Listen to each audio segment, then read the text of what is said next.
My fire died. May I stay tonight? Was what she asked me, standing at the edge of my land with smoke still clinging to her clothes, and I swear my heart almost stopped when she said it. I told her the truth, the only thing I could think to say in that moment, which was, "I've only got one bed." She looked at me with those dark, steady eyes and said she didn't mind. And that right there, that single moment, changed my life in ways I never could have imagined. So tell me honestly, if you were a lone cowboy in the middle of nowhere and a stranded Apache girl asked you for shelter, would you have turned her away? I need to back up a bit, because this didn't happen in a vacuum. I'd been living alone for years, way out past the edge of town where the road gives up and the land just stretches forever. I'd lost my family young, learned real fast that the only thing I could rely on was myself, and built a life around solitude. People in town said I was cold, unfriendly, maybe even dangerous. But the truth was I just didn't see the point in letting anyone get close when everyone eventually leaves. My cabin was small, one room, one bed, a fire pit outside, and enough quiet to drive most folks insane. I liked it that way. Then one night, just after sundown, I saw a flicker of movement near the tree line and reached for my rifle, thinking it might be a coyote or worse. Instead, I saw her, young, exhausted, wrapped in a worn blanket, her hands shaking as she tried to restart a fire that had clearly gone out hours ago. She didn't beg. She didn't cry. She just stood there, proud even in her desperation, and said her fire had died and she needed somewhere to stay until morning. I could tell she was Apache by the patterns on her clothing and the way she carried herself. And I won't lie, my first instinct was fear, not of her, but of what letting her stay might mean. The world we lived in wasn't kind to people like her, and it wasn't forgiving to men like me who crossed invisible lines. I hesitated long enough that the silence grew heavy, and that's when I told her about the bed, almost like I was hoping she'd take that as an excuse to leave. She didn't.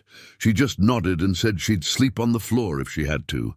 Against every instinct I had built over years of being alone, I let her in. That night I barely slept. We lay on opposite sides of the bed, stiff as boards, a whole world of tension and unspoken thoughts between us. I could hear her breathing, slow and steady, while my mind raced with questions. Where had she come from? Who was she running from? And why did I already feel like I needed to protect her? Over the next few days she stayed. One night turned into another, then another. She helped around the cabin, cooked meals with herbs she gathered herself, and slowly, cautiously, she started to tell me her story.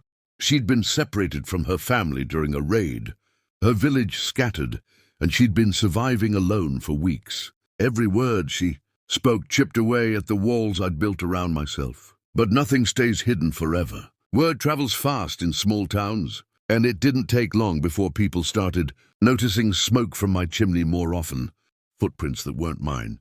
One afternoon, a group of men from town showed up uninvited, asking questions that felt more like accusations. They wanted to know why an Apache girl was staying with me, and they made it very clear they didn't approve.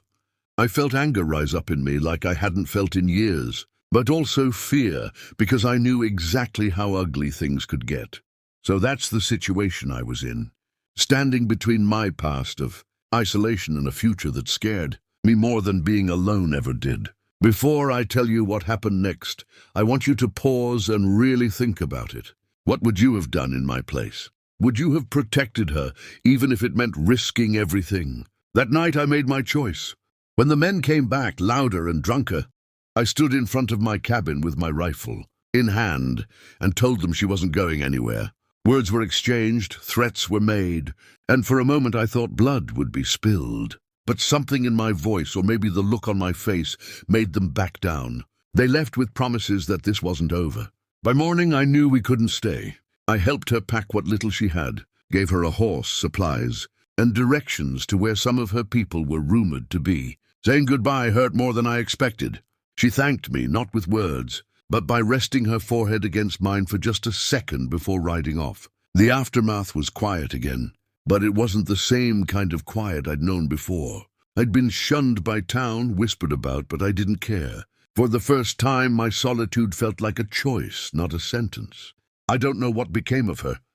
But I know that for a brief moment, when my fire was burning and my bed was shared, I was more alive than I'd ever been. I learned that doing the right thing doesn't always come with a reward. But it does change you.